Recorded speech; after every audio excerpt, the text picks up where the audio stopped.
The moment I saw her leaning over our fence with binoculars, phone in hand, to take pictures of my children playing in our backyard, something inside me snapped. This wasn't just about HOA violations anymore. It was about the safety of my family and the sanctity of our home. Have you ever had that moment when you realize someone has crossed a line that should never be crossed?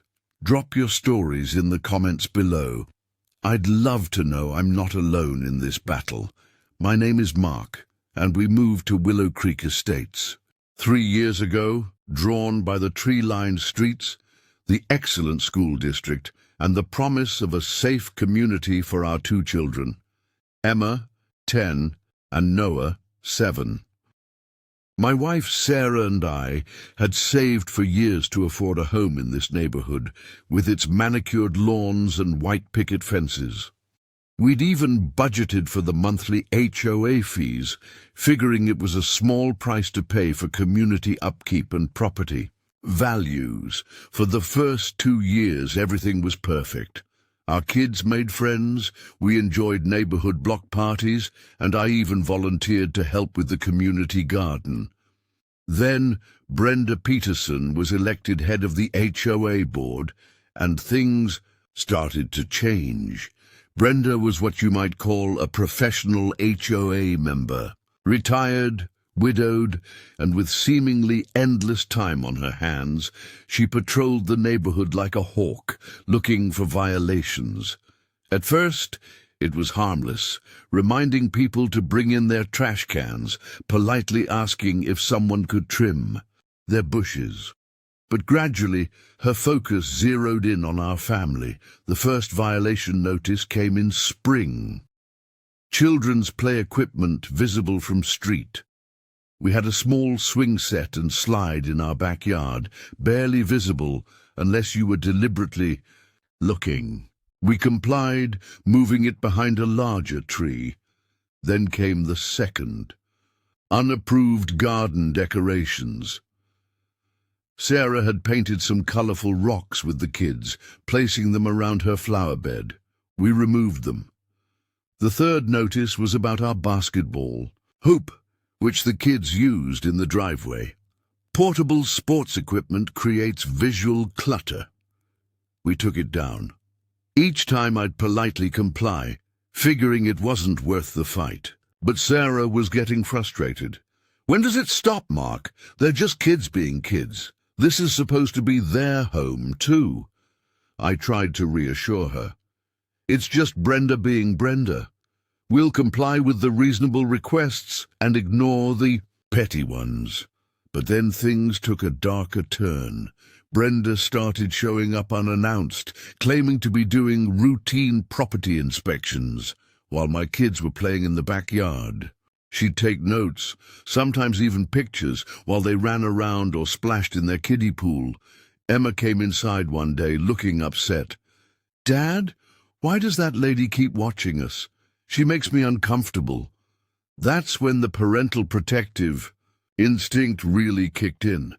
I tried talking to Brenda, asking her to give our family some space. "And Brenda, I appreciate your dedication to the community, but my children are starting to feel uncomfortable with how often you're observing them."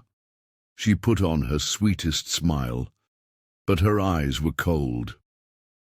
"Mark, I'm just doing my job to ensure our community standards are maintained. Children can be quite destructive, you know. We've had issues in the past." I walked away frustrated, but not yet angry.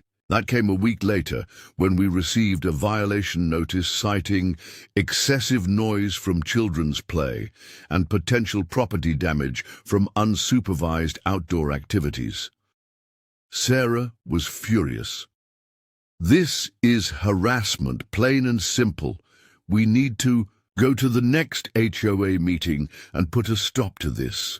And so we did. We prepared documentation, brought up our concerns at the meeting, and even had other neighbors speak on our behalf. To our surprise, Brenda seemed receptive. "You're right. she said, her voice dripping with false sympathy. "I may have been overzealous. Let's reset our relationship. I'll back off, and you just make sure the kids are mindful of the community. Rules." We left feeling hopeful. Maybe this was the turning point. Maybe Brenda had realized she'd gone too far. Spoiler alert, she hadn't. For about 2 weeks, things were peaceful. No violation notices, no surprise inspections. The kids played freely in the yard, and we started to relax. Then, one afternoon, while working from my home office, I noticed movement outside my window. There was Brenda, not just looking over our fence, but actually standing in our yard, taking pictures of Emma and Noah with her phone. I rushed outside, and Brenda practically jumped over the fence to escape. "What were you doing in our yard?" I demanded. "Just checking on some potential erosion issues near your fence line," she replied smoothly. "Standard HOA business." But I knew better. This wasn't about community standards anymore. This was personal. That night, Sarah and I talked long into the night. "We need evidence, Mark. No one will believe us without proof. She's careful to never leave a paper trail." That's when I remembered my drone. I'd bought it for aerial photography of family vacations, but it had been sitting in the closet for months. It had a high-quality camera that could record video. An idea started to form. Next day, I set up my plan. I told the kids we were going to have a spy adventure in the backyard. They loved the idea. Meanwhile, I positioned the drone high above our property, angled to capture not just our yard, but the area around it. For 3 days, nothing happened. I was beginning to think Brenda had backed off for real. Then, on the 4th day, I saw her. She waited until Sarah took Emma to a dentist appointment, leaving just Noah and me at home. I positioned myself by the window, pretending to work while keeping an eye on the drone feed on my tablet. There she was, creeping along the side of our house, phone in hand. She peeked through our fence slats, then actually lifted the latch and let herself into our backyard. Noah was playing with his trucks, completely unaware. I started recording as Brenda approached him, phone raised. She began taking pictures, then started writing in a notebook. I was about to confront her when something unexpected happened. She reached into her bag and pulled out a small device. After some research later, I'd learned it was a parabolic microphone, used to listen to conversations from a distance. That's when I knew this had gone far beyond HOA business. This was surveillance. This was stalking. I rushed outside, and once again, Brenda fled, dropping her notebook in her haste. This time, I had the drone footage, and now I had her notebook. I didn't look at it immediately. Instead, I called a family friend who happened to be a police officer. "I need to know my legal rights here," I explained, describing what had happened. "Mark, what she's doing could constitute harassment or even stalking, especially since it involves children. The notebook could be evidence. Don't touch it more than you have to. I'll come over and we can figure out next steps." While waiting for him, I couldn't help but feel a mix of anger and fear. Let me ask you all, when did protecting your property values become more important than protecting children? When did neighborhood watches turn into neighborhood surveillance? I'd love to hear your thoughts in the comments. When Officer Dan arrived, he put on gloves and carefully examined the notebook. What we found was shocking. Pages and pages of detailed observations about my children, when they played, what they wore, who they played with. Notes about potential violations that were just normal kid activities. And worst of all, photographs printed out and pasted into the book. My children, sometimes in our backyard, sometimes at the community park, always photographed without permission. "This is beyond inappropriate," Dan said, his voice tight with anger. "This is obsessive behavior, and it needs to stop immediately." With Dan's guidance, we made a plan. We would present our evidence to the HOA board, giving Brenda a chance to resign quietly. If she refused, we would pursue legal action for harassment. The next HOA meeting was tense. Brenda sat at the head of the table, her usual position of power, completely unaware of what was coming. When it was our turn to speak, I stood up, Sarah beside me. "We're here today to address a serious matter involving privacy invasion and harassment," I began. Brenda immediately went on the defensive. "If this is about those minor violations we've already discussed—" "This isn't about violations," I interrupted, my voice steady. "This is about you entering our property without permission, photographing our children without consent, and keeping detailed surveillance logs on their activities." I connected my laptop to the projector and played the drone footage. The room fell silent as everyone watched Brenda sneak into our yard and approach my son with her recording equipment. Then I presented the notebook, still in its evidence bag. "And this is what we found when she dropped it while fleeing the scene." The other board members were horrified. One of them, a kindly grandfather named George, actually looked ill. "Brenda," he said, his voice shaking with anger, "is this true?" She denied it, of course, claimed the footage was fake, that I'd planted the notebook, that this was all a smear campaign because I didn't like following the rules. But the evidence was undeniable, and when Officer Dan entered the room, I'd asked him to wait outside in case we needed him. Her face went pale. The board asked her to step down immediately. When she refused, they voted to remove her from her position. Then they voted to dissolve the entire current board and form a new one, with George as interim president. But we weren't done yet. With the help of a lawyer friend, we drafted a new set of HOA bylaws that included strict privacy protections and a clear process for handling complaints about children.